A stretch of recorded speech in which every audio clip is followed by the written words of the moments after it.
Pour Saint-Martin, tout finit à Cambes. Pour Donatien Mazzani, c'est là que tout commence, du moins ses recherches universitaires sur les reliques du saint éponyme. La première anecdote qu'il me raconte est sa version des faits du vol du corps du saint. Les Tourangeaux profitent du sommeil des Poitevins pour passer le corps par la fenêtre, le transporter sur la Loire jusqu'à Tours. Et à son arrivée à Tours, le corps est déposé dans un petit quartier de pêcheurs. Et l'endroit où le corps a été déposé va devenir par la suite la chapelle du Petit Saint-Martin.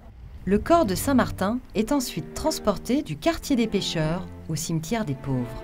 Il est enterré le 11 novembre 397, à l'endroit où la basilique actuelle est édifiée.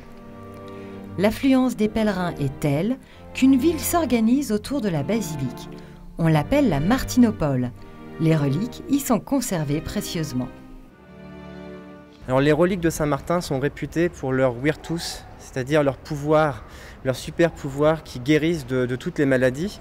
Les pèlerins viennent toucher le tombeau pour guérir et Grégoire de Tours nous rapporte que si l'on gratte un petit peu le tombeau avec ses ongles, on dissout la poudre qu'on a récupérée dans de l'eau, on boit l'eau et on guérit de toutes les maladies, notamment la dysenterie.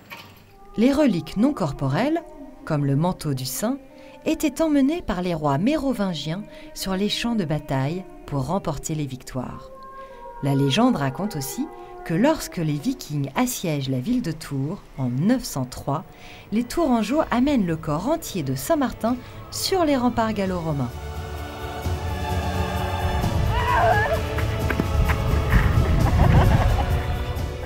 Les Vikings, à la vue du corps, prennent peur et fuient. Encore un effet de la virtus de Saint-Martin. Quand on montre des représentations de l'époque, c'est comme dans Indiana Jones au début, là, quand on voit tous les rayons qui sortent. Là, c'est tous les rayons qui sortent du corps de Saint-Martin et voilà, c'est la virtus.